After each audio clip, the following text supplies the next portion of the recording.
and this thing's pacing me, and I'm like, David. I'm yelling. I'm thinking it's David. I'm like, hey, is that you? This thing is pacing me like a human, and I'm freaked out.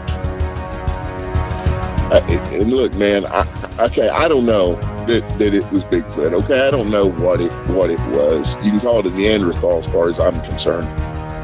At this point, Bigfoot's not in my mind. I'm thinking meth head, pot growers. Out of nowhere, this voice was so loud, and it said his name. David.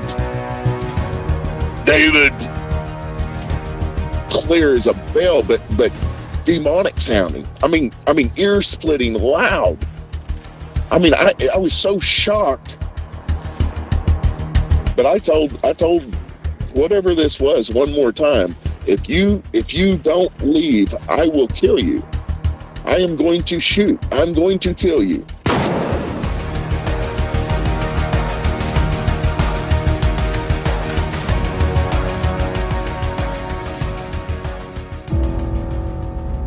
It looked like somebody was bent over and had their head in the window of the deer blind.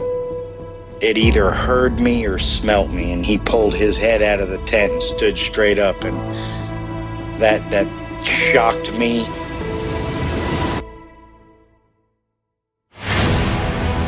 They don't make people that big.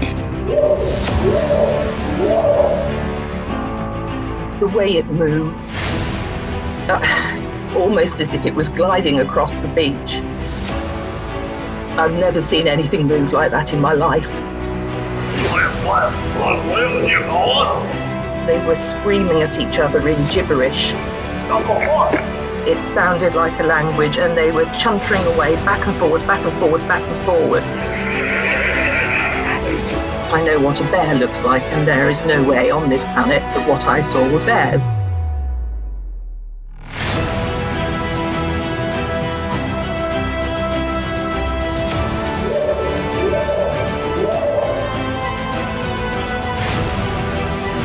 What are you reporting?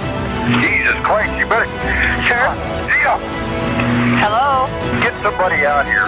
What's going on now, sir? That son of a bitch is about 6'9", I don't know. Do you see him now, sir? Yes, I'm looking right at him. Uh-oh.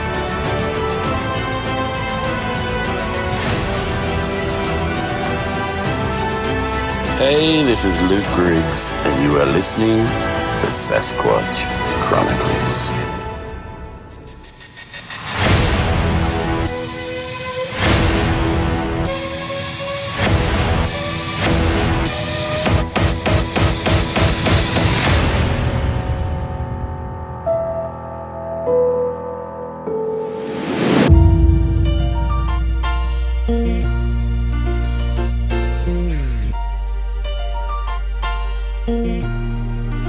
Feels good to be home. Last week, I hosted the Confessionals podcast. Whatever podcast player you're listening to, check out the episode I did on just type in the Confessionals and it'll come up. It has Tony's goofy face as a logo, but I did a show on Billy the Kid and how he may not have died back in the 1800s. And I hope you guys get a chance to go check it out. Even if you're not into the subject, I poured my heart and soul into that show. And Tony gave me such a hard time for a long time that no one would ever listen to that show. And he thought it was dumb. And I was like, you're wrong. So finally, how the whole swap started, I was like, I'm just going to do the show. I'm going to get my Billy the Kid show. Because, my show is more Bigfoot related. And his show, I think he could take it in different avenues. And he gave me such a hard time about it. But I was finally able to get my show.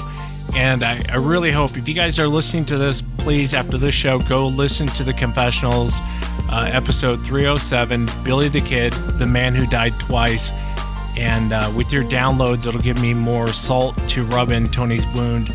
I'm thinking I can goof on Tony for about another 6 months before it gets old. So I hope the numbers go through the roof and I can give them a hard time. But thank you for being here tonight. We're going to be chatting with David and Jeff. two hunters from Oklahoma. And it's a really fascinating account, especially talk to these guys, because I could find out really quick these guys have been in the outdoors their whole life, been hunting their whole lives. Neither one of them really believed in Bigfoot, thought it was kind of a joke. And a lot changed the night that they had a run-in. For the longest time, they didn't know what they actually were running into. And as you heard in the intro, Jeff actually took a shot at one of them, and things got much worse. I'll let the guys tell the story. It's probably one of the more fascinating accounts I've heard. If you've had an encounter and you'd like to be on the show, shoot me an email. My email address is wes@sasquatchchronicles.com. And if you get a chance, check out sasquatchchronicles.com. You can become a member and get additional shows. Let's jump into it tonight. I want to start off with David. David, thanks for coming on. Oh, no problem. Yeah, I really appreciate you being here, David. And, we'll be talking to Jeff here in a moment, your brother-in-law, who was with you during this encounter. And I always love having two eyewitnesses of one encounter because you kind of get different perspectives as far as what happened. Before we actually get into the encounter, can you tell us a little bit about this property? I know it took place roughly 1998 in Oklahoma, but if you would kind of describe the property. Well, the land is... It's in Nowata, really close to Ulagal Lake. It's right between Ulagal Lake and the Verdigris River. Well, let me ask you, prior to your guys' encounter, and I kind of want to walk into the encounter too as well, but prior to what happened to you guys that night, did you ever have anything weird or strange happen to you on the property? First off, I feel strange things. I was always creeped out when I went there. I always felt like I was being watched the whole time I was there. I always felt like something was pacing me when I walked to my tree stand in the mornings. That just never seemed to leave, at least during deer gun season. So, with regard to this property, I'm kind of curious. Did you ever have any deer come up missing or any? Yeah. Well, once my brother-in-law, Jeff, he shot a little buck. We drug it into this little clearing so we could gut it out right there. And it was not a very big clearing, but it's, probably 20 foot across. Just a little opening in the trees, and the grass was nice and green there. It was like a green, like a wheat field, right there. There's just kind of oasis in there. So we drug it in there, and I have to back up a little bit. On the way to this deer hunt, I stopped by my parents' house. We stopped there, and I didn't have a knife with me. So I talked to my dad, and he said, well, I'll give you my knife, but you got to bring it back. He said, if you leave your gun there, you're going to bring this knife back. And I said, okay. It was razor sharp, and it was about 8 inches long. So I promised him I'd bring it back. So anyway, so we pulled this thing in, and he goes, Dave, I've never got it one before. I don't know if he's pulling my leg or just trying to make me do it, but I said, well, okay, I'll do it. So I got that knife out, and I ran it up and gutted that thing out, and he's laughing at me the whole time. We're not quiet by any means, and because we already got the deer, so he's laughing at me. He's calling me Dr. Dave as I'm doing it. And cause he said I was making a mess of it, and so I took that knife, and we got it all gutted out, and I got blood all over me. I stick it in the ground there beside it, and then beside the deer, and we start packing our stuff up to leave to go back. It's just getting dusk, and walking back, we probably got half a mile to walk, back there. So. We get our guns and all that, everything that we carry. We always carry too much. And then we have the deer too on top of it. So we're trying to pack that thing out of there. And we walk about 5 minutes. It's not very far. And I said, oh, gosh, we got to go back. Jeff is not very sympathetic with it. Oh, my gosh, why you got to go back? I tell him I forgot that knife there. So we spin around and walk back there. And I get to the spot and I look down. There's my knife, and I pick it up and I wipe it on my pants, and I look up, and Jeff is like, he's just staring. And I said, what's wrong with you? And he goes, do you see something wrong here? And I said, well, what? Like what? He goes, is something missing here? I look down, and that entire gut pile is gone. And there's not a trace of it. It's like something just up out of the air, you know. There was so much blood and everything. Where it was at, it was just kind of patted down, and there was one leaf that had one drop of blood on it. Now, gut piles are sticky, so I can see all the leaf litter picking it up off the thing, but I don't know. It was just weird. That is weird. Like it picked the whole thing up and walked off. Yeah. I'm trying to rationalize, coyotes. No, we would have heard them. Pigs. I've never seen a pig on that property. Drag marks. If something drug it away, cougar. I don't think it could have got it because it was too much. We even cut the lower half of the legs off and dropped them on the ground, and those were gone too. So there was not a trace that would have been there, except my knife was still sticking in the ground. Jeff, my brother-in-law, he says there's a track or something here, and I look there, and it's just where there's not really a track. It's just where the grass is just smashed, going off. And that's not a track. It's too big. Jeff said it looked like a snowshoe there had gone in there. It's but anyway, I Bigfoot. This is Oklahoma. Bigfoot's not in Oklahoma. At least that's what I thought. I have never, that never crossed my mind. But at the same point, I'm tucking it away and just filing it away because it was just something weird that happened there. So yeah, it's very strange. The gut pile, if a predator's going to come in or, any scavenger, they're going to make a mess of it. They're not just going to pick the whole thing up and walk off. And not every piece, there's a heart and liver and the forelegs, and it's just a freaking mess of 35 pounds of 40 pounds of junk. Yeah, of mush. And I couldn't pick it up all myself without dropping pieces of it. What did you think was going on, Jeff? I mean, what was your opinion as far as what's going on here? Well,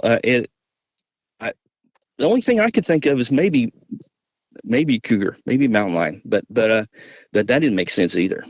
We started looking around there, and we started getting a little spooked then, because whatever had run off with that, it had to be watching us the whole entire time we were, playing there. I picked it up, and I picked the deer up, and he cocked his rifle, and we crawled out of there pretty much. We just kind of walked real slow, and he all the way back to camp. So yeah, it's very strange. Very, very strange. Let's do this. I want to walk into this encounter, and we'll get to Jeff here in a moment. But David, if you would just kind of start from the beginning. So you guys have this gut pile situation. Kind of walk us into the encounter. What happens next?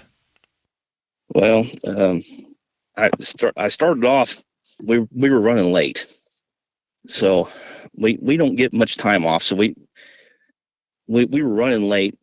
I was already a little perturbed at Jeff because I wanted to get there before dark to try to set up our tent and camp and stuff. We messed around too long, and we finally got out there. It was like 10 o'clock. It's dark 40 out there, you can't see your hand in front of your face. It was a dark night anyway, but there's a canopy over us, and you can't see anything. So I cleared out a nice spot, and we set up the tent, and we have a little fireplace we've already made there, and so we had some wood. So I start putting wood, getting ready to start the fire and everything, and he goes, well, just go set up my tree stand. And I said, what? And by this time, it's like 11 o'clock at night, 11 or 12, And I said, no, we're not doing this. He goes, well, I can't go there carrying this thing blind in the morning. I will scare everything off. Let's go set up that tree stand. And my heart sank. I'm tired. We set up all this thing. And it's 11 o'clock, and he's excited. So I thought, okay, well, let's go. So we have two little crappy flashlights. Back then, the flashlights were just, you could probably see 10 foot in front of you. The D-cell. Little D-cell batteries, and they sucked. They were terrible. And I take the tree stand and put it on over one shoulder and have a flashlight in the other, and he just like barrels down the trail, and I'm trying to keep up with him. Now it's pitch dark. We haven't been here in a year. We know the property, but we haven't been here. And he's just barreling down through the trees. And so I'm trying to keep up with him. And the minute we try to turn off the top down into the holler, I feel like I'm being stalked. And I'm hearing stuff. And something is just right off, pacing me to my right. And it is, I hear it. I'm trying to ignore it. I'm not going to let my fear get ahead of me. I'm kind of stoic. I just kind of let it slide, but I can't get it. It keeps doing it. I keep thinking, well, that's just a possum or an armadillo or something down there. That it doesn't sound like it's on four legs. It sounds like somebody walking out there. So I had this unexplainable fear that somebody's walking there.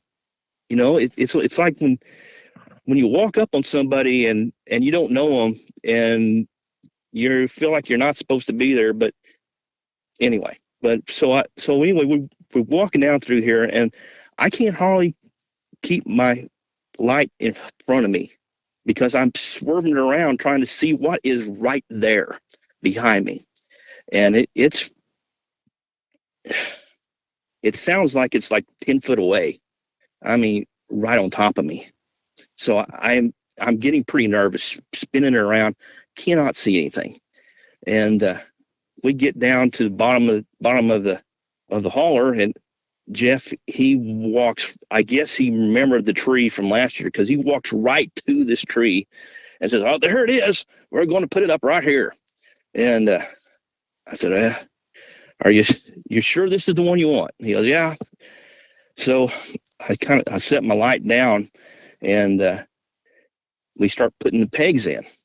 I'm putting the pegs in, and he's shining a light on there, and I'm scrolling them in there. I kind of temporarily forget about this, whatever was stalking me.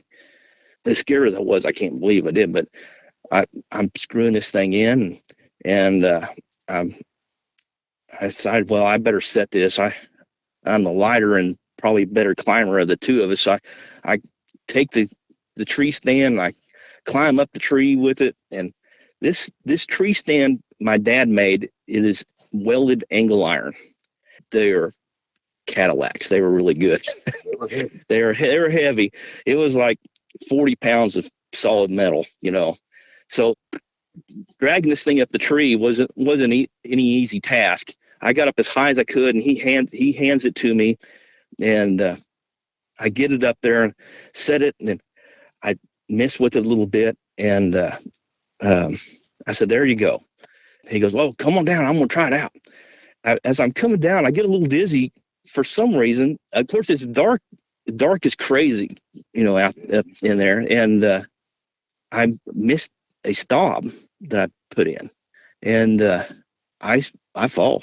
I've never fallen out of a tree ever, but I did that night, and so I missed that stop, and I'm thinking the whole as I'm falling, there's freaking metal spikes all the way down there. So I push off.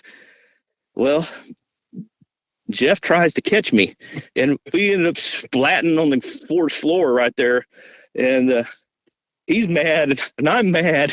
I'm tired, and he goes, "What are you? I can't believe you fell. I can't believe it either." And he goes, "Well, let me try it out." I said, "Do you gotta?" He goes, "You just fell. I gotta try it out." So he goes up the tree. Well, as I'm standing there shining the light, I can hear this something behind me again. There's a little bush there, and there was a little bush that was there, and it was probably I don't know, about 4 foot tall and about 5 or 6 foot wide, and I kept hearing something in that bush, and I'm shining a light, and I can't make myself keep the light on the tree on him. He's got to have light to climb it, and I can't I'm swinging the light around, and then he would yell, like, "David, give me the light," and I shine it back around, and then I hear something, and I'm getting scared. We've hunted this many years, and I can't keep the light on him going up the tree. I keep swerving around. He keeps yelling my name. He gets up there, and back then all we had was I don't even think I had a phone, but he had a little flip phone. He gets this little flip phone out, and he's shining the light around, looking at it. He goes, "Oh yeah, this is good. I can really see." I don't know how he could even say that, because you literally can't see your hand in front of your face hardly. It's dark. So I said, "Okay, good, come down." I'm ready to get out of there. I'm spooked. So he comes down. As he comes down, I got my back to him, and I'm trying to shine the light over my shoulder at him, and he's coming down, and I'm shining it forward and then back, because I'm still hearing something there, and it's really close. Something in the brush moving the leaf litter, moving around. I have no idea what it is. So we get down, and we trudge back up the hill up to where our camp is, and we get there.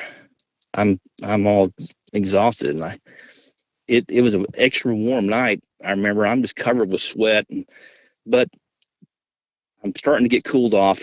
It's like 60 degrees, and I'm starting to get cooled off. So I start the fire, and I'm in the tent with my face right there by the fire, and I'm thinking, this feels really good, and I don't want to leave the fire. And he goes, "Oh, dang it, I forgot my phone. I got to go get my phone."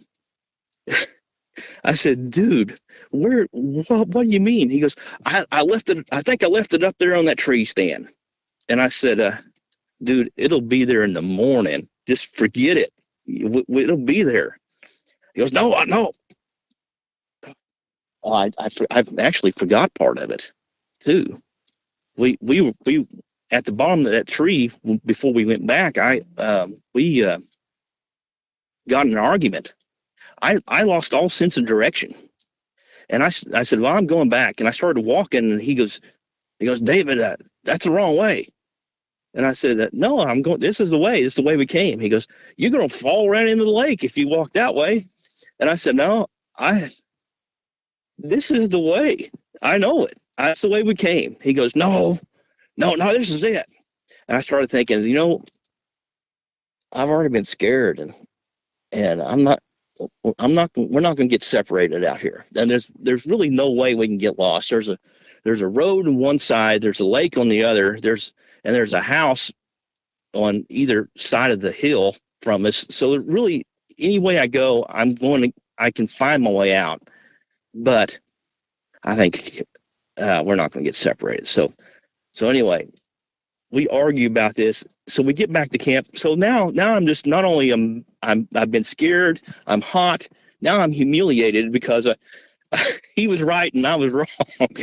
Yeah. So anyway, so I'm laying there and he says, I'm going back. And I said, dude, you going back, you going by yourself. I'm not going to go back there. So he goes, well, I'm going back. So off he marches. He takes his gun. I said, take your gun with you. And he takes his gun, his rifle with him. It's just a bolt action rifle he takes with him.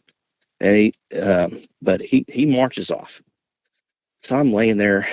I'm feeling real nice. That fire's warm on my face, and I'm laying there and just laying on top of my sleeping bag, and I'm just about to doze off, and I hear boom, and I jump up. I thought, what the heck? And I start pulling my pants on, and then I hear boom. He's shooting out there. I'm trying to pull my boots on.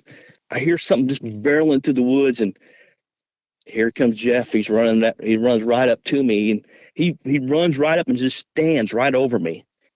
Face is pale as a ghost. And I said, what is wrong with you? He goes, well, I heard something. I said, what? He goes, I saw something and heard something. There's something out there. I said, dude, you cannot shoot. You can't shoot deer at night. It's illegal. You can't do that. He goes, but, and I treat him like a little kid. I feel bad about it now, but I said, dude, I don't want to hear it. You've kept me up all night, and now it's like 2:00 in the morning, And I said, I don't want to hear any more about it. He goes, you can't do that. These people that live, 10 acres, everything echoes down that valley. So I'm sure they're not going to, they live here all the time. They're not going to appreciate us shooting guns in their backyard, and you can't shoot it at night anyway. So I don't want to hear anything about it. Just drop it. So he sits down. He sits on this little bench that I'd made there, and he's sitting straight up. I'm going to hand it off to him.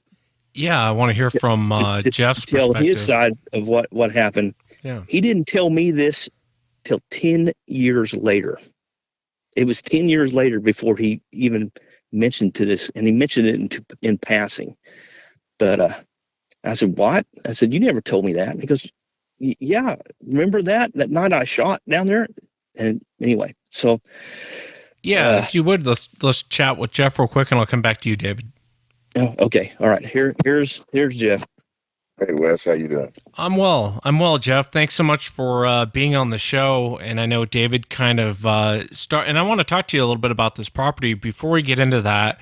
So you guys go back to the camp, and then you have to, I don't blame you for going to get your phone, but so you take off to go get your phone, and what kind of happens? Okay. I get down there. I'm on my way back down there. And then all of a sudden I hear the pacing again. Here comes the pacing. I stop, it stops. And then it gets louder.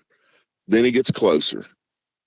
And then I'm telling you, man, that the weeds down there in that river bottom or that hollow bottom, there's a place where the water collects, and there's a place on the north side that the water don't collect.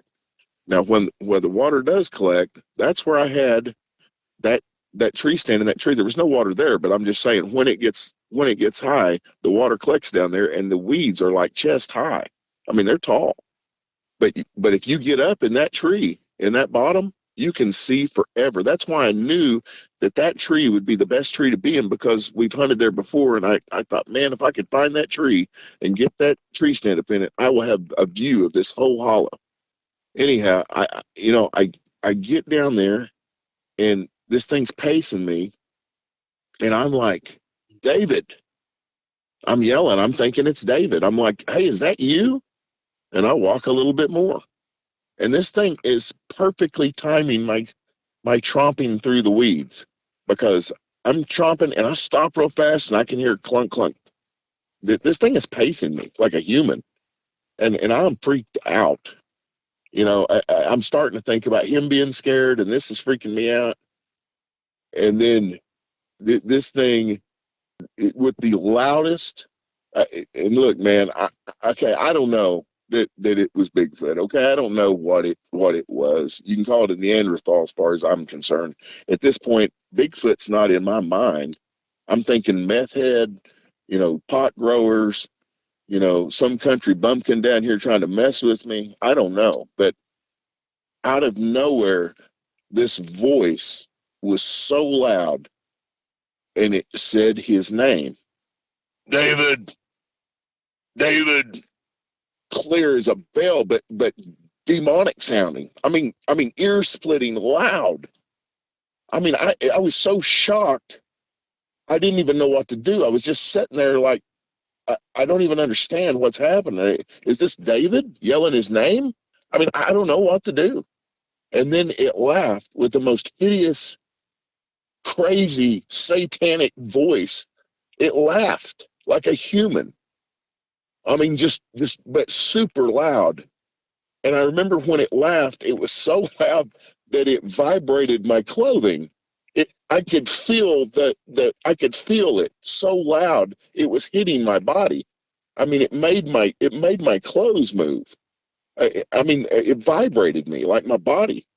And at that point, my little voice in my head said, "You need to get up that tree, and you need to get up that tree now."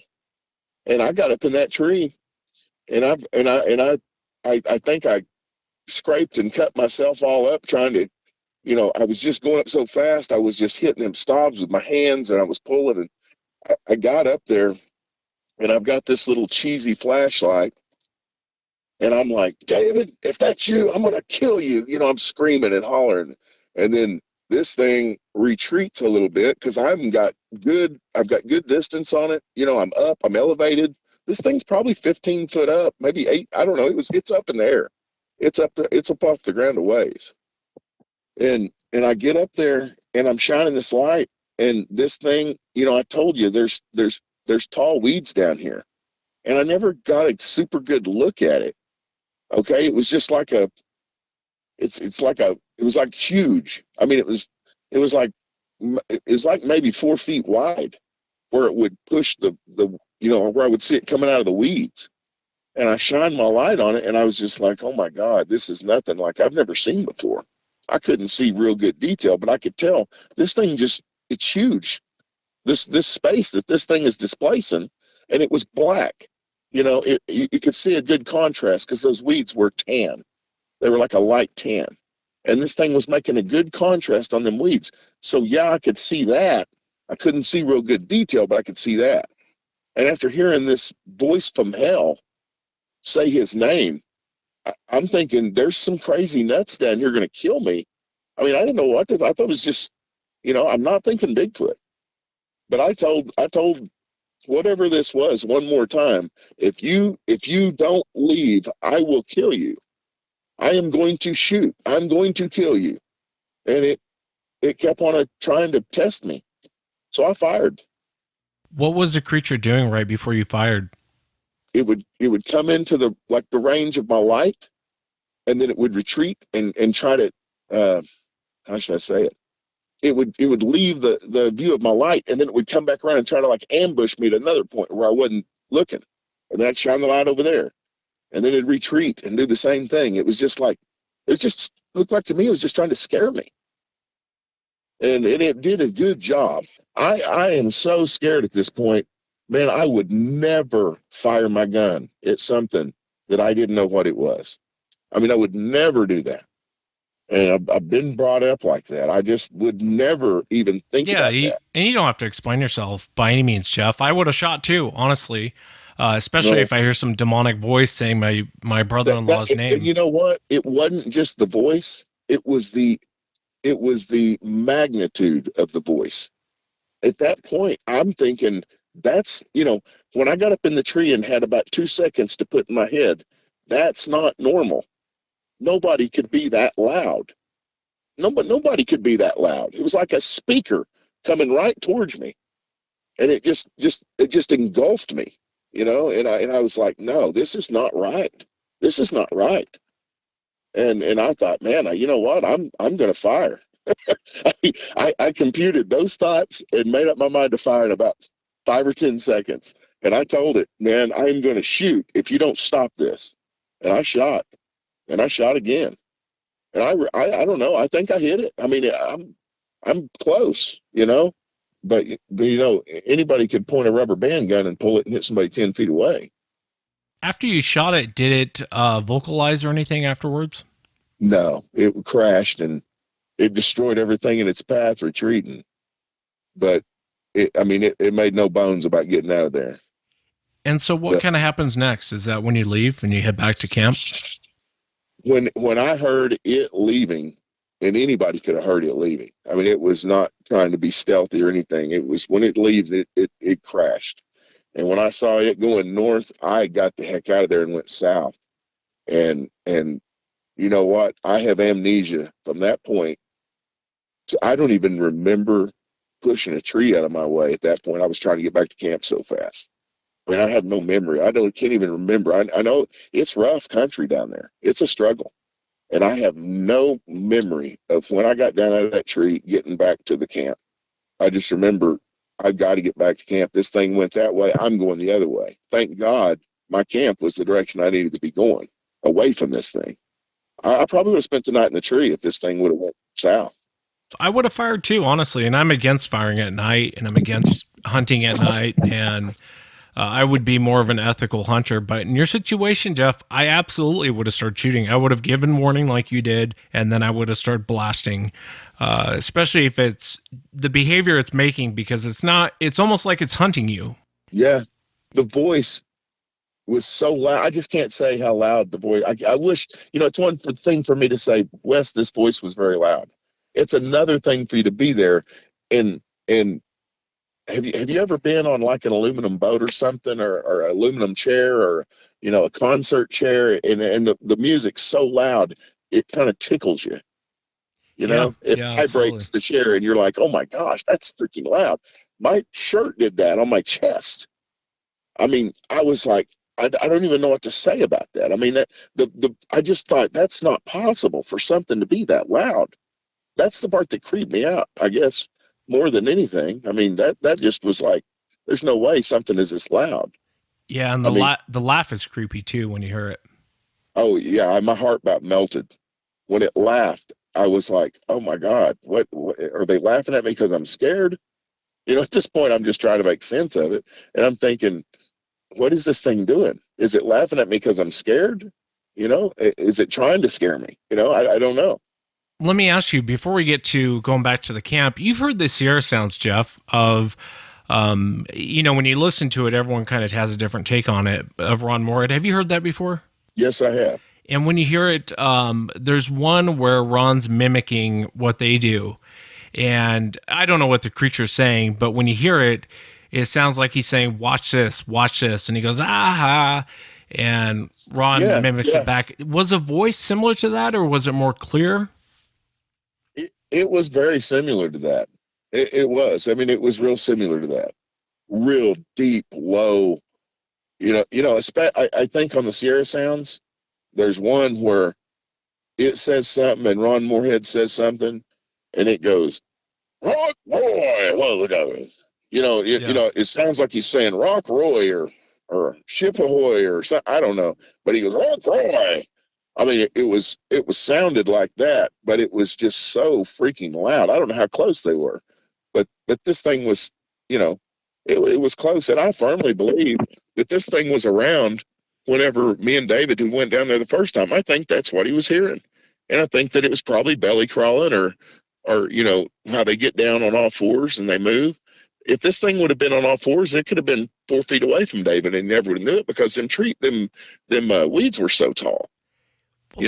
Yeah, no doubt about that. Let me ask you though, what did you think was going on? I mean, what did you think it was, and what did you think was going on at the time? I realize you've had time to think about it and kind of look into Sasquatch, but at the time, what did you think was going on? Honestly, with my upbringing and what had happened, I thought this was some kind of demonic encounter. I know, I know it sounds crazy. And when I think of demons, I think of, maybe like a shadow, doing something, or, seeing a shadow and feeling the evil, from it or something. I mean, this thing was wide. It was tall. It was very, very wide. That's not what I would associate with a demon. I'm thinking Grim Reaper looking, something looks like the Grim Reaper. That's Yeah. what I'm thinking when I think of demonic stuff. I don't think of a big, hairy, 4 foot wide beast. I mean, I was just confused. I guess that's the best thing to say. I was confused on coming back to camp, but I thought it was some kind of demonic encounter. We were not even thinking about Bigfoot. And I had there's no way I could have told it. As much as I trusted him and I love him and his family, I was like, man, I can't tell him what happened. He's going to think I'm a freaking nut. I didn't tell him for a long time. Yeah, I get where you're coming from, Jeff. I 100% understand where you're coming from. David, let me ask you real quick. So Jeff comes back to camp, and what happens next? Well, I couldn't sleep then. After that, he couldn't sleep. We hear something circling the camp. Not just one thing, but it was like I don't know, like 5 or 6 different things. Absolutely. And we're shining light trying to see what it is. The fire's lighting it up pretty good, but like I said, we just had these little cheesy lights, and we're trying to shine it out there.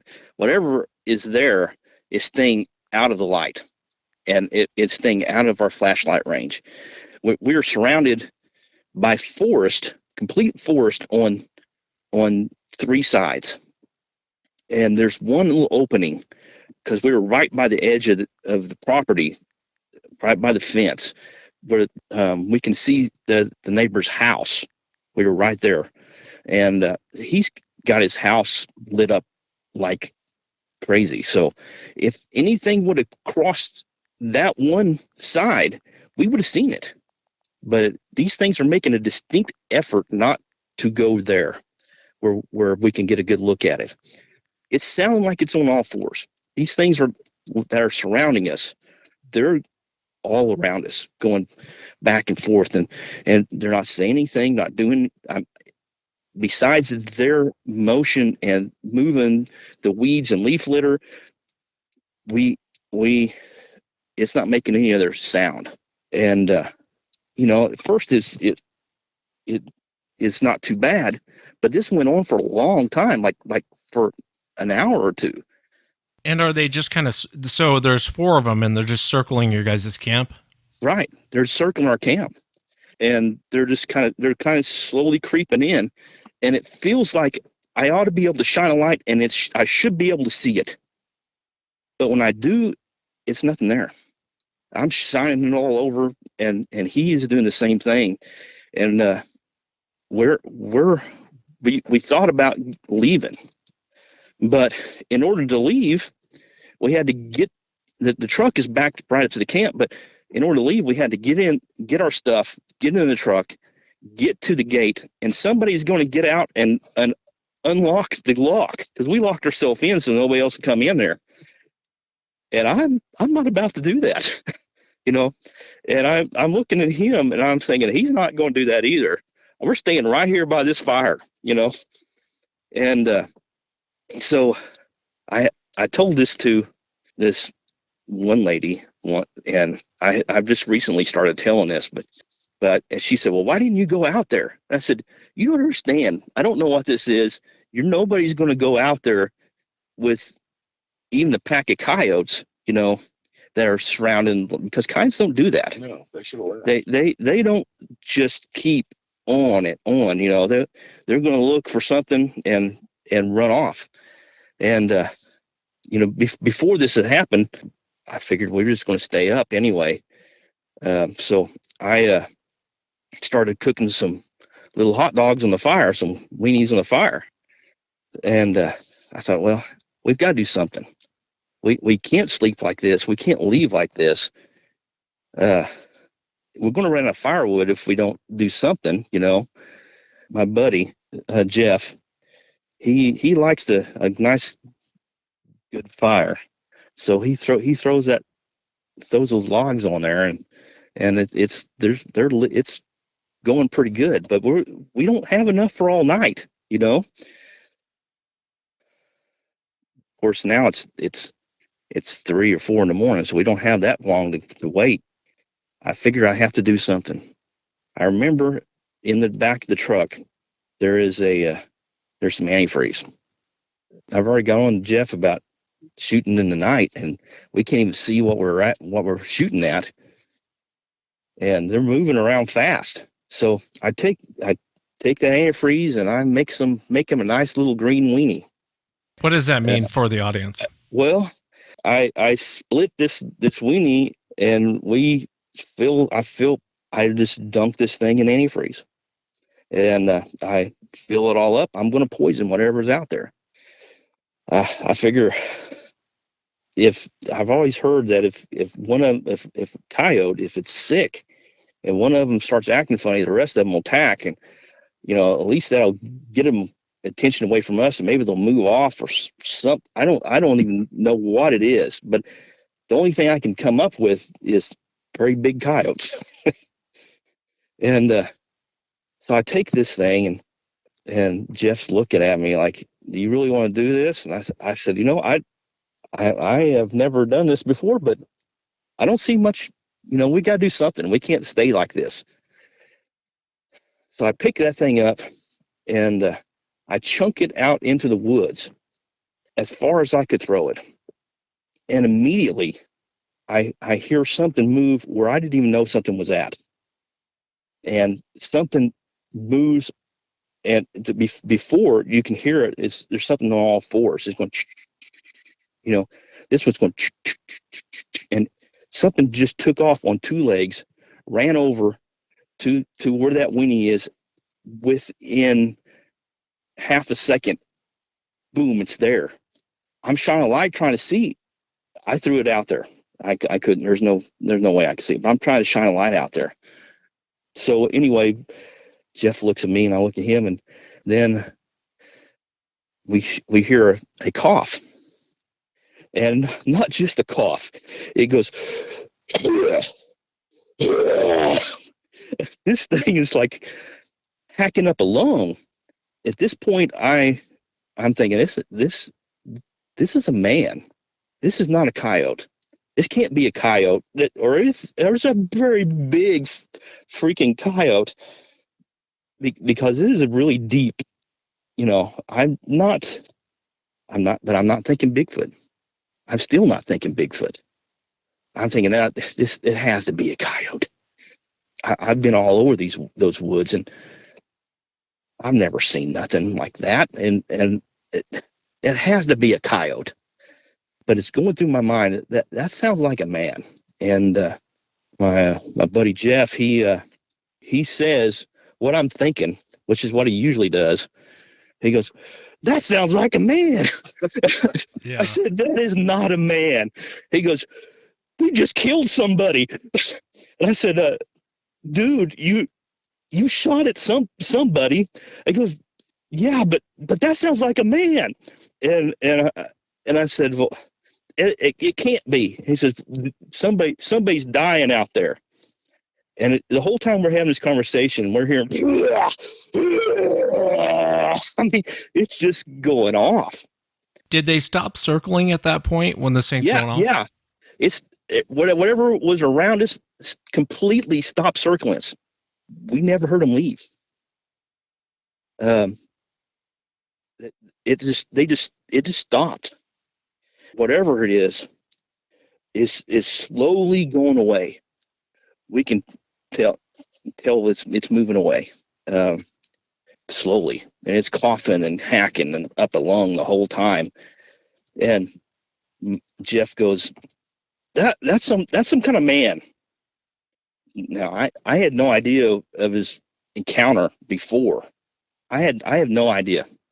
I know he shot at something. I thought he was shooting at a deer in the dark, but I have no idea of this. I said, "Dude, if that's a man and they're running around 2 hunters with guns in the dark and they're picking up stuff off the forest floor. They deserve to die. And he starts laughing, and then I start nervously laughing, and he's laughing, and pretty soon we're both laughing as this thing is hacking up a lung going away. And I needed that laugh. And I did too. The tension was so, it was so thick you could cut it with a knife. I know that you're probably going to get bad calls about two rednecks throwing stuff out in the woods, but No, I'm all for you guys giving Bigfoot antifreeze and hot dogs. But so you so you guys, so this kind of ends. It leaves, I'm assuming. Yeah, it leaves. By this time, it's like it's still dark, but it's almost sunup. We've lived with these things pretty much all night, and it's almost sunup. Sometime we finally do drift off to sleep, but it's just out of exhaustion, not because we wanted to. Yeah, rough night. I don't blame you for passing out. So the morning comes and you guys get up, and what kind of happens next after this? We go to get that tree stand in the light. We go down there to get it, and it's ripped off the tree. It's broken at the welds. The chain is still attached to the stainless steel hook laying on the ground, but it's totally ripped off the tree. There's just no way. It would have taken a truck to pull that thing off there. This thing was built, and it's ripped at the welds. Yeah, that's insane. You're right. Yeah. It would have taken a truck to bring it down, and to do the damage you're talking about. You may have been able to get a 4-wheeler, but back then we would have saw tracks. Yeah, we would have saw tracks. I don't think we even had 4-wheelers back then. I think it was back then when we had 3-wheelers. I mean, it's that long ago. So when you see this whole thing, you're in confusion, I would imagine. Kind of what's going through your head, and then I'd kind of like to ask Jeff kind of what he thought when he went back. But what were you thinking at this point, David? I don't know. I'm just chucking it up to. I don't know what it is. I don't know what happened. I don't know how this came out of the tree. I don't know what that was that we poisoned. I don't know what any of this is. But I'm still not thinking Bigfoot. I'm still not thinking that. I'm thinking, holy mackerel, how did this get out of there? And I'm just scratching my head, and I really just didn't have an answer. I didn't have a thought. That I didn't know how that could have happened. I don't know what could have happened. I know that I couldn't have pulled that tree stand out without climbing up the tree, lifting it up, and taking the chain off. There's just no way. And I certainly couldn't reach it because it was up there so high. I have no idea. And so I just ignored it. I ignored it. We kept hunting that area. After that happened, of course, we didn't hunt it too much longer. We were a little, we got a little creepy, and my father-in-law sold the property finally, but yeah, let me ask Jeff real quick, and I'll come back to you, David. Jeff, so you guys go to this tree stand. You see the condition it's in, and David kind of talked about the condition it's in. I'm really curious, what's going through your mind as you walk up and you see your tree stand being basically ripped apart? What are you thinking at this point? Yeah, man, and I weld. Okay, I know how he built this thing. I mean, this thing was like 1/4-inch angle. we still have tree stands he made. Yeah, we still got them. I mean, me and you. I mean, I've heard you say you weigh like 230 or 240 or something. I think, but I promise you, me and you and David could get out on the end of this deer stand and jump up and down, and we're not going to break that weld. You know what I mean? This thing is built. I mean, there is just no way. And when I seen that them welds were pulled loose from the metal plate, I was like, okay, you'd have to have a horse or a 4-wheeler to do that or something. you ain't going to hang off this thing and break it. And I just didn't know what to say. I mean, at that point, I'm like, oh my gosh. I mean, what the heck? And David still don't know about my little demonic encounter, I call it, Yeah, So, let me ask you about that. So when you headed back to camp and David kind of explained what was going on, were you thinking about what happened to you at the tree stand, or did you think this was something separate going on? man, you know what? I think that all this stuff was just coming to a head. I mean, I was like trying to take each thing as a coincidence, or oh, it's just we have made an excuse for everything that has happened up there. And at some point, you got to be asking yourself. I mean, honestly, when I saw that place where David was cleaning the deer, when I seen that big gigantic print that was that had meshed the grass down right there. That thing was David was like, that's too big to be a print. And I'm like, well, what the heck is it then? I mean, I'm trying not to go there, but it's like in front of my face. And something I wanted to point out when David's telling you, I'm cleaning that deer. I shot that deer, Wes. I shot that deer that he's cleaning. And I had to wait because this deer was trying to climb in the freaking tree that I was in. Oh, yeah. I shot that deer originally. And I did that with a 223 because this guy was telling me I couldn't bring down a deer with a 223. And I said, man, it's all about shot placement. I promise you I'll kill one with a 223. And I look back on this, and you wouldn't believe by listening to your show how many parallels I make to so many different things that happened to us up there, Wes. This deer was so close to me. I was like, are you kidding me? I mean, I could have reached out and touched the thing. It was pushing back. I had cut me some shooting lanes out of a cedar tree. And I was going to sit in this cedar tree one day and hunt. And I thought, this would be a good place. It's kind of on a knoll, and I could cut me some. It would just be an alternate place. I'd have my tree stand. I'd have this place where I hunt with the cedar trees at, and I cut me some shooting lanes out of it, and I could lean up against it.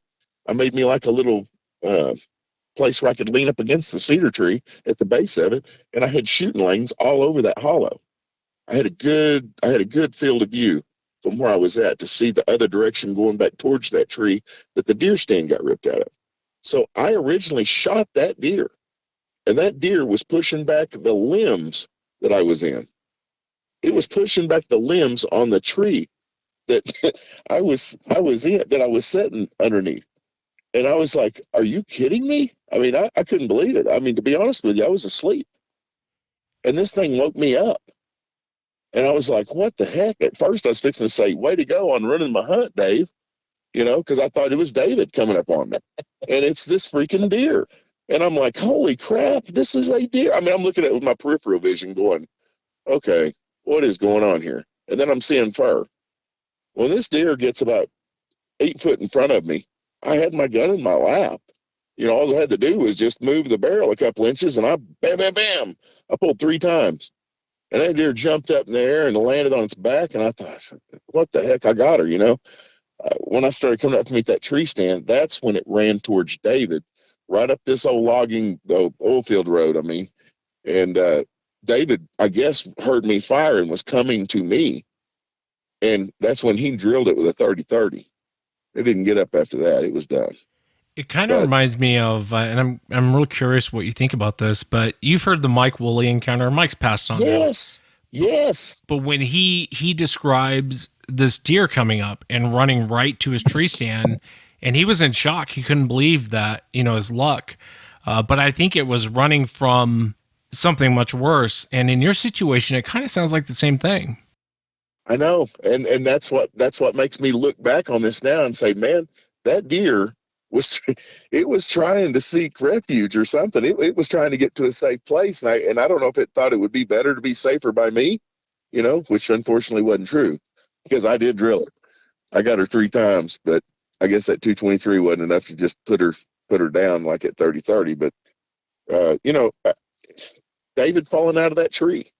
I mean, I've never seen him fall or get clumsy I mean, I guess something can happen to anybody, but we talk about this infrasound and people getting confused, and I just couldn't believe he fell that tree. I mean, man, this guy's crazy. He's always doing something, but he's always good at it. He's always very coordinated, and he don't fall out of a tree like that. Um, his sense of direction, Wes, he was trying to go towards the river, and I was like, David, the road's right here. There's no way you could go that way and make it to camp. But again, I'm not telling him that. I mean, I'm not thinking about ultrasound or infrasound or whatever back then. I'm looking at it now going, my gosh, all this stuff was in our face. I mean, it was right in our face and we didn't even know it. Why didn't you tell David about what happened that night? Or even because I think David said it took like 10 years for you to tell him. Why not tell David what happened? You know what? I just couldn't. I was still wrestling with what happened. I mean, I'm not sure what Bigfoot is. I don't think anybody is, but I mean, even back then, I wasn't thinking it was a Bigfoot. It was a Bigfoot. I just wouldn't allow myself. I used to make fun of people that talk about aliens and Bigfoot and stuff like that. Matter of fact, we both did. I mean, we would just be like, yeah, man, if I ever see a Bigfoot, I'm going to put my crosshairs on it. I'm going to blow its freaking brains out. I mean, we wouldn't. We never. It would have already been done by now. We had that conversation, and I wouldn't allow myself to go there. But I kept on trying to think this was some kind of a demonic experience. I was thinking more of that than I was Bigfoot. But then I start seeing all this, the tree stand getting ripped down. That just really took me back. I couldn't believe that something could rip that from the tree. I'm wanting to go there, but I need a little help. I needed to feel good that somebody wasn't going to, make fun of me. I don't know. David wasn't wanting to go there. I know that. Yeah, I know he wasn't. But to be honest with you, your show has opened up so many doors. I mean, you are doing a good job here, man, because like I said, I've got like 20 things wrote down on this piece of paper that your show confirms. I mean, it's like this happened to me, this happened to me, this happened to me. And lo and behold, on this episode, there it is. On this episode, there it is. On this episode, I mean, it's just over and over and over. And I can't believe that, I mean, you said, I'll never, I heard you say one time, Wes, I'll never get mad at somebody for not believing me if they haven't seen one. And I've just got to keep on telling myself that, because I've tried to tell people about this and they won't even hear it. They won't even hear that I have a witness on some of this stuff. And, I get it. Unless it happens to you, it's hard to believe. I don't know what to say. I mean, I guess I thought, well, David didn't see what I saw, and he sure as heck didn't hear what I heard. And I don't know how this is going to be. He's probably going to think I'm a nut job.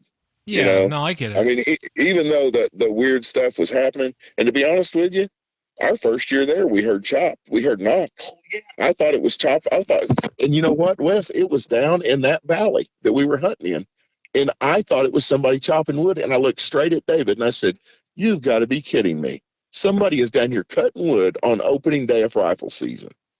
I was hacked off, and we went looking for him. Amazingly, we never found anybody.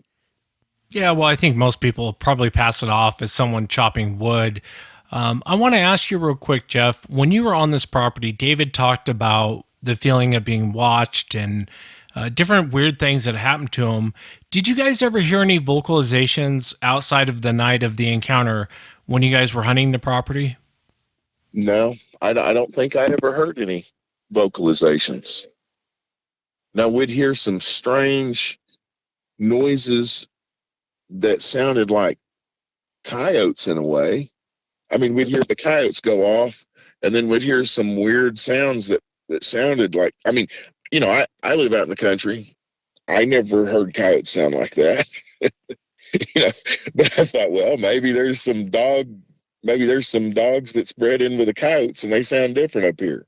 I mean, I would just think something like that. But one thing I didn't say was when we switched locations one time, and David had set up a stand. I never hunted west down by the river. there's a Vertigus River that goes into Lake Oologah, and David always hunted way on the west end of the property, or more towards that area, and I never did. I always hunted more towards the road or the north side or whatever. David's like, man, you've got to see this place. There's another holler down there that you can see forever. And we went down there and put up another stand down there in that holler. And I'm going to say the next day or the next 2 days, I don't know. It was a couple of days later after we had put that stand up. There was an oak tree that was bigger around than me and David together. This oak tree was so big, and I still, in my mind, even if these things are real and they do exist, I get it, okay, but two tractors shouldn't be able to pull this oak tree out. It was a healthy oak tree. It wasn't a dead one, but this thing was broke off about 4 or 5 foot up off the ground. It had not fallen over and pulled its roots out of the ground when it fell. This thing has been snapped. I mean, it's been broke about 4 or 5 foot up off the ground. David wants to add something, I guess, here. It was so big that I couldn't step over it. I crawled underneath it. There's a little opening where you could slide underneath it, underneath this tree. And it was probably 6 foot around. 2 people couldn't put their arms around this tree. It could have been just a coincidence. It could have been just the wind. That's what I chalked it up to at that time. But I don't see it now.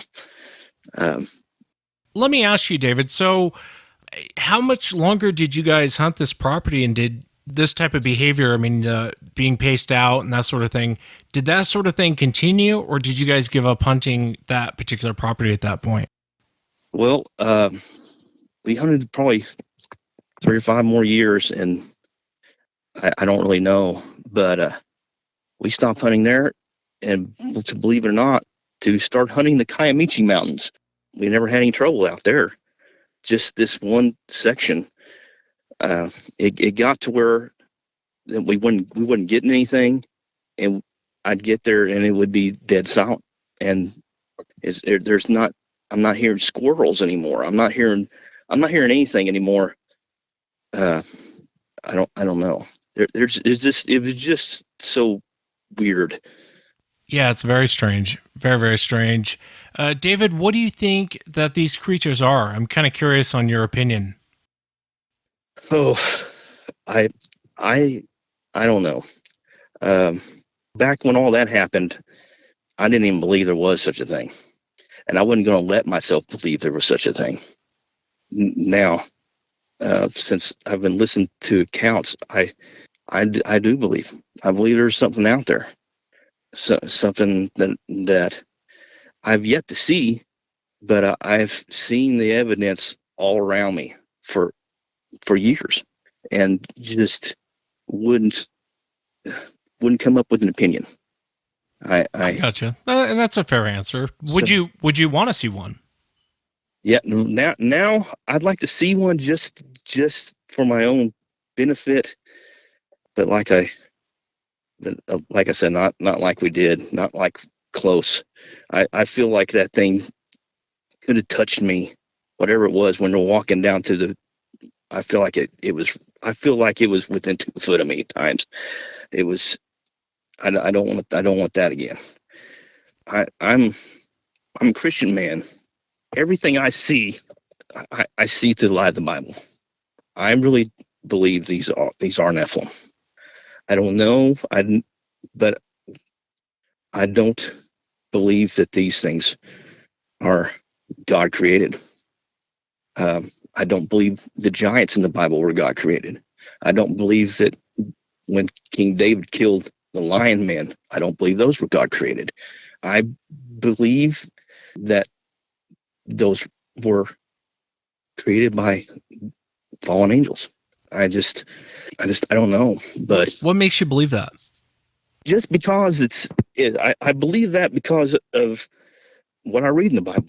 I believe the Bible 100%. I've had miracles happen around me. I've seen miracles. So personal experience tells me this is true.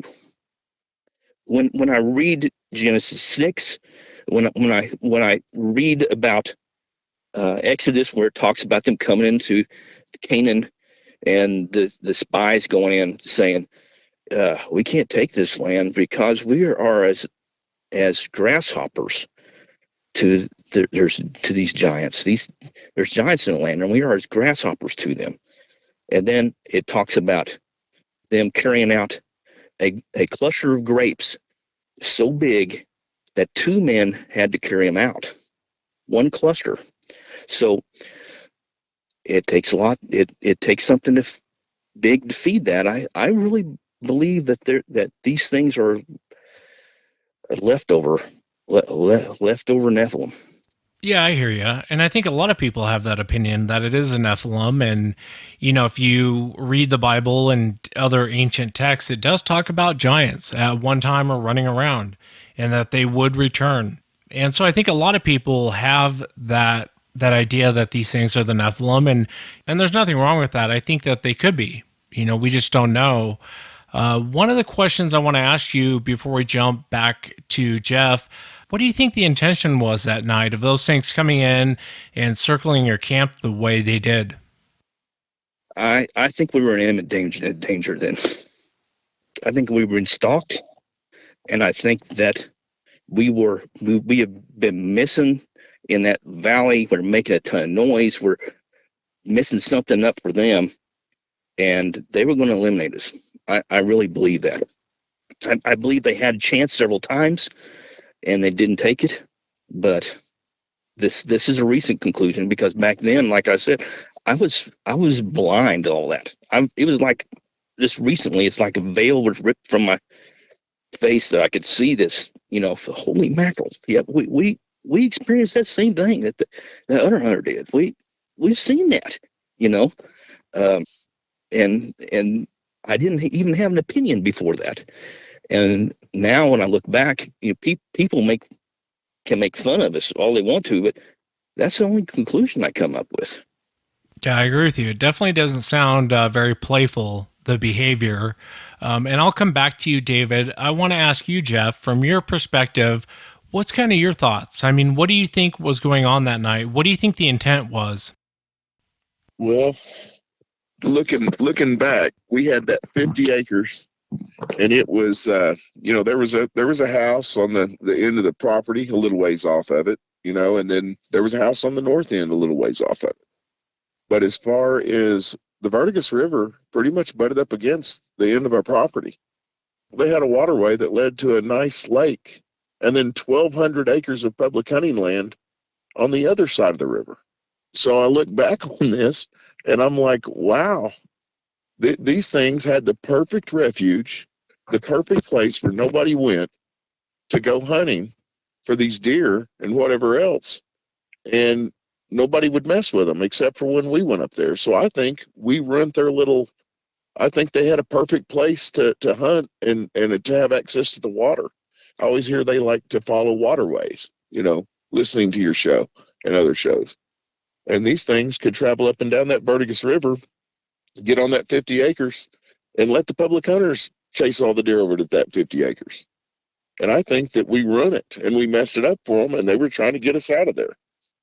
Do you think the intention was to hurt you, or do you think the intention was to scare you to leave? Well, I think they just wanted us to leave, okay? But again, these things, I mean, let me just say this. If these things are responsible for one person being chopped up and ripped apart and ate, I think they all need to die. I think if there's something out there that can run 35 miles an hour and weighs 1,000 pounds and want to be quiet and are quiet when they can be quiet and can break trees as big as that oak that we just talked about, these things don't need to be running around. They need to be kept in check. I mean, I know that probably is not popular, but I just don't feel that these things need to be out there. And I don't feel that they're natural. They're not like any other animal we have on the face of the earth. I want to ask you a little bit about that. Before I ask you what Sasquatch is or what you think it is, Jeff, would you want to see one again? Yeah, I would want to see one in my crosshairs with 180 grain bullet locked and loaded. I mean, I have a, these things ruin my peace of mind, if you will. And I just hate it. I hate it. I don't, I just feel that they need to be wiped out. I can't stand the fact that there's something out there that can at will end me so easy. And yeah, they don't a lot of the time. But look how many people we read about that go missing in these national parks, and all these people that go missing without a trace. I think there's a lot more going on here than we know. And I think the government's doing a real good job on keeping it covered up. I talked with a guy up in Wyoming, and he said, when a grizzly takes somebody, that's how grizzlies got their name. It's a grizzly scene. You can tell that they attacked somebody and ate what they wanted and left. When a pack of wolves attacks somebody, it's no problem. We can follow it. It's a nasty place where this took place. It's not clean. These people that are coming up missing, they're not finding them. They're not even finding a shred of them. Something that could break this oak tree off into, like we talked about earlier, would have no problem picking up a 3-ton boulder and lodging what's left of me underneath it. I mean, I don't care what kind of search party you are. They can only get to certain locations. And if you got a 3-ton boulder up on the top of a mountain, what are they going to do? They couldn't mess with that. I mean, it's just my wheels spinning, Wes. I don't know any of this to be certain. Yeah, no, I understand. What do you think? What do you think that they are, Jeff? I don't know. I mean, I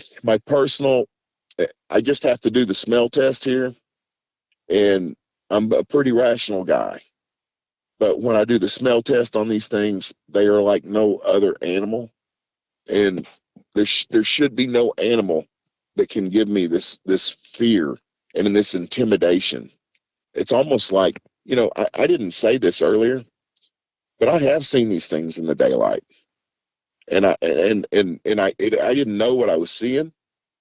I think I did. I mean, I can't say, oh yeah. Tell me about that. When did this happen, Jeff?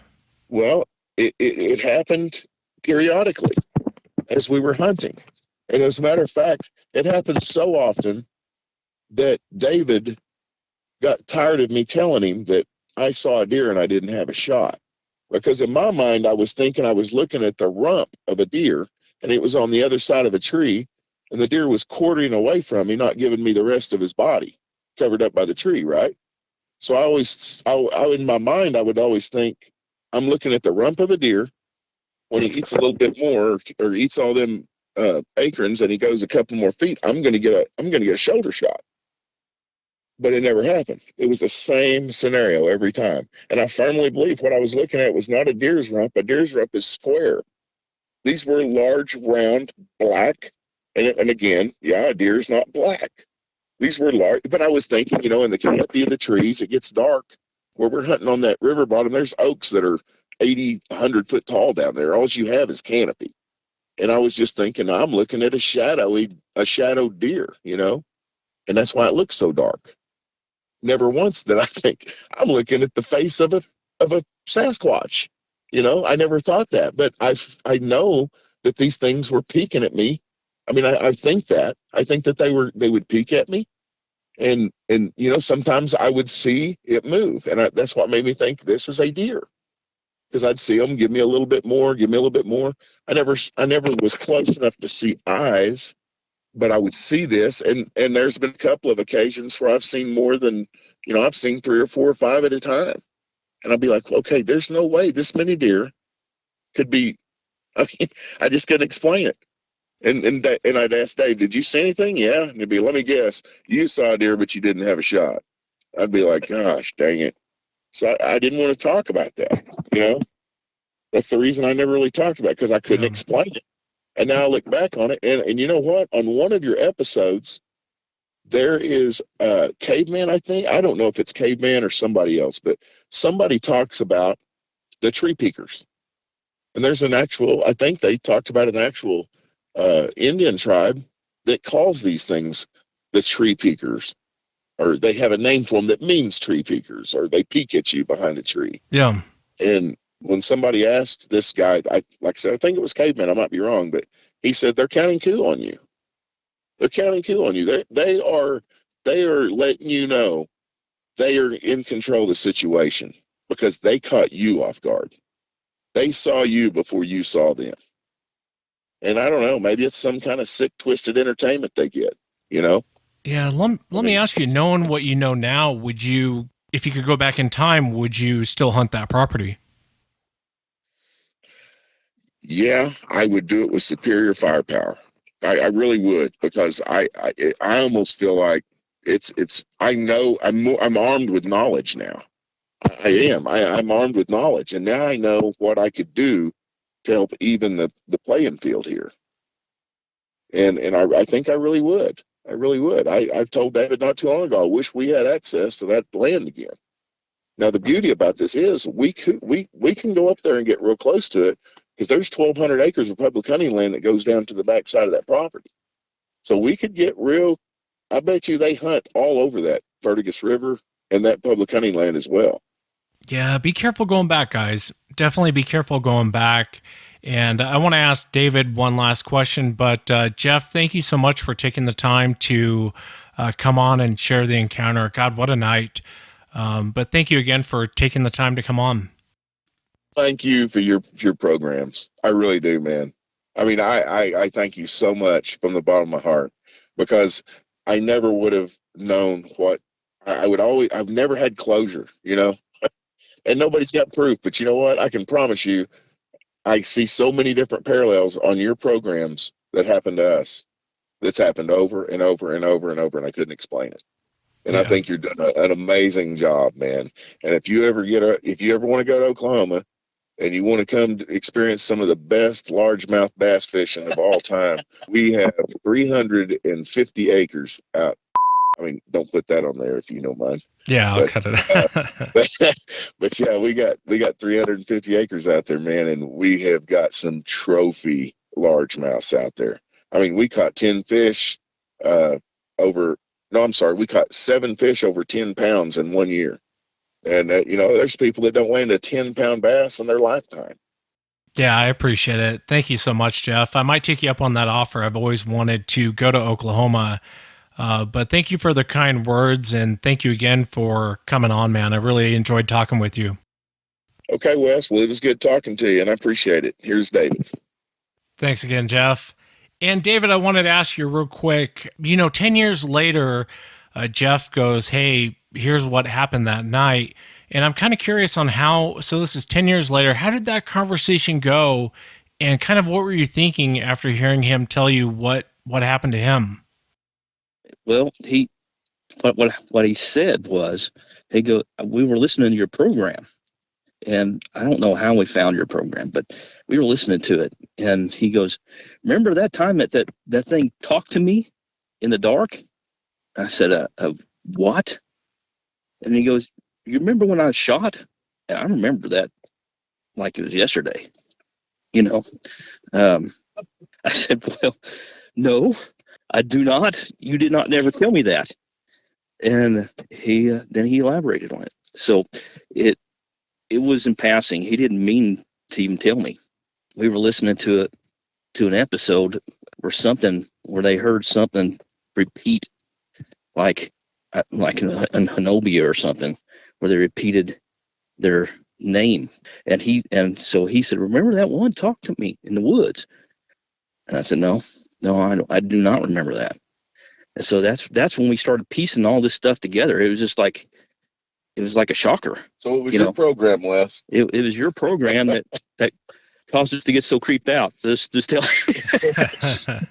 What were you thinking, David? I mean, what was kind of going through your mind? I was thinking that made all the sense now, because I was holding stuff back too. I didn't know what happened and couldn't explain stuff. And we started adding things up after that. But it wasn't until he shared that before I had even had the courage myself to tell him what I'd felt and what I've seen. And I mean, if you told somebody, well, I got scared in the woods, you think, well, You got scared in the woods, big freaking deal, but not like this. I've never been scared like that before.